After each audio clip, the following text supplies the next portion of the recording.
Good evening, workers, warriors, and anyone watching the world burn on their lunch break. This is the 8-hour workday with Rex Haymarket, where every crisis somehow becomes your bill and their bonus. Tonight, the Iran war gets more dangerous. Oil prices jump. Another person dies in ICE custody. The US quietly reopens embassy operations in Venezuela. And Germany says Syrian refugees should help rebuild Syria by going back. So, a perfectly normal Monday in late capitalism. Story 1. Iran war escalates. Our top story tonight. Donald Trump is escalating his threats against Iran. According to the Associated Press, Trump threatened broader destruction if Iran does not make a deal soon.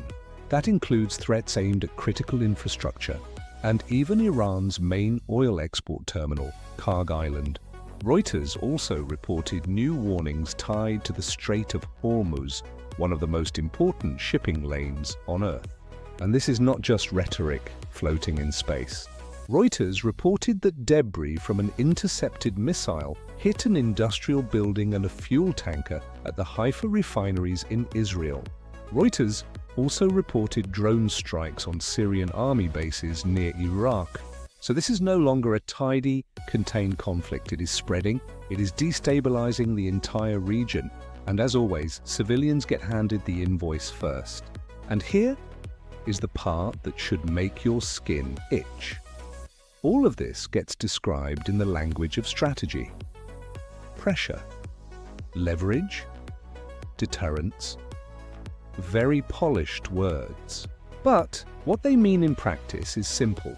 Threaten fuel, threaten water, threaten infrastructure. Then act surprised when everything gets worse. That is not stability. That is managed chaos with a press secretary. Story 2. Oil surges and you get to pay for it. Story 2. The war is already hitting energy markets.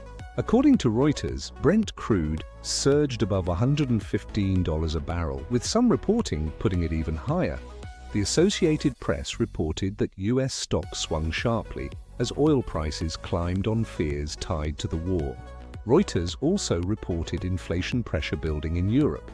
Germany's inflation rate accelerated to 2.8% in March, driven heavily by rising energy costs.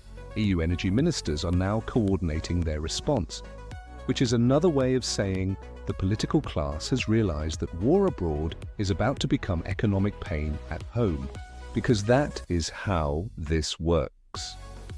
The bombs go off over there, the bill arrives over here, at the pump, at the grocery store, on the power bill, on everything moved by truck, ship, or machine. And isn't it amazing? There is always money for escalation. Always money for weapons, always money for military logistics. But the moment ordinary people need relief, suddenly everyone in power becomes a cautious accountant. Then it is all. We need to study options. We need targeted assistance. We need a serious conversation. No, what they need is for you to quietly absorb the shock. Story 3. Another death in ICE custody. Story 3. Another person has died in ICE custody. According to Reuters, a Mexican immigrant died in ICE custody in Los Angeles after being found unresponsive on March 25th. Reuters reported this is at least the 14th death in ICE custody in 2026, 14. And Reuters tied the rising toll to expanded detention under Trump's mass deportation push. This is the thing about cruelty dressed up as policy. It always arrives with paperwork. It always gets narrated as enforcement. It always gets framed as necessity. But the outcome is still human beings dying inside state custody. And once it happens often enough, the political system starts treating death like background noise, administrative, regrettable, routine. Let's say this plainly. When suffering is built into the machinery, and officials keep expanding that machinery anyway, that is not a glitch. That is the design. Story 4. The US reopens embassy operations in Venezuela. Story 4.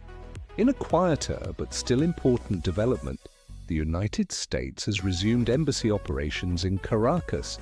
According to Reuters, the State Department called it a new chapter in diplomatic relations with Venezuela.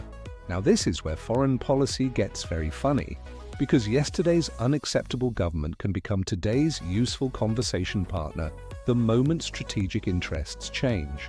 That does not automatically make diplomacy bad. In fact, diplomacy is usually better than threats, sanctions, and war talk, but it does tell you something important.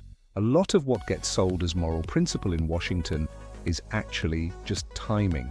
Still, in a day full of threats and escalation, an embassy reopening is at least a reminder that governments do know how to talk when they feel like it. Story 5. Germany wants Syrian refugees to go back. And Story 5. Germany says it will work with Syria to return Syrian refugees. According to Reuters, Chancellor Friedrich Merz said Syrian refugees have an important role in rebuilding their country. Reuters reported he said 80% of Syrians in Germany are expected to return within 3 years, and that Germany would prioritize returning those without valid residence rights. Now listen carefully to the wording here.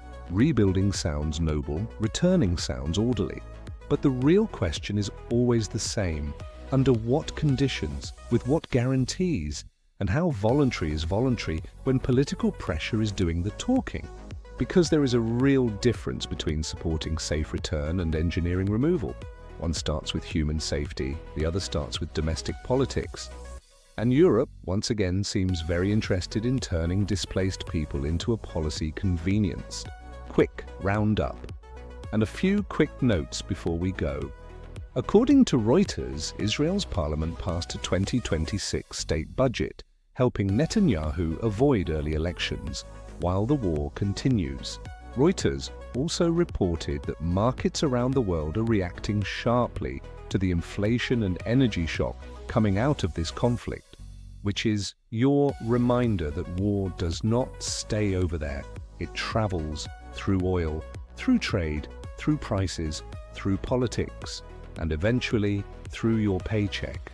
Outro. So that is the day. War spreading, oil rising, detention killing, diplomacy shifting, and migration politics getting colder by the hour.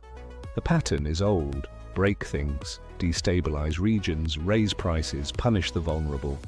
Then tell working people to be realistic.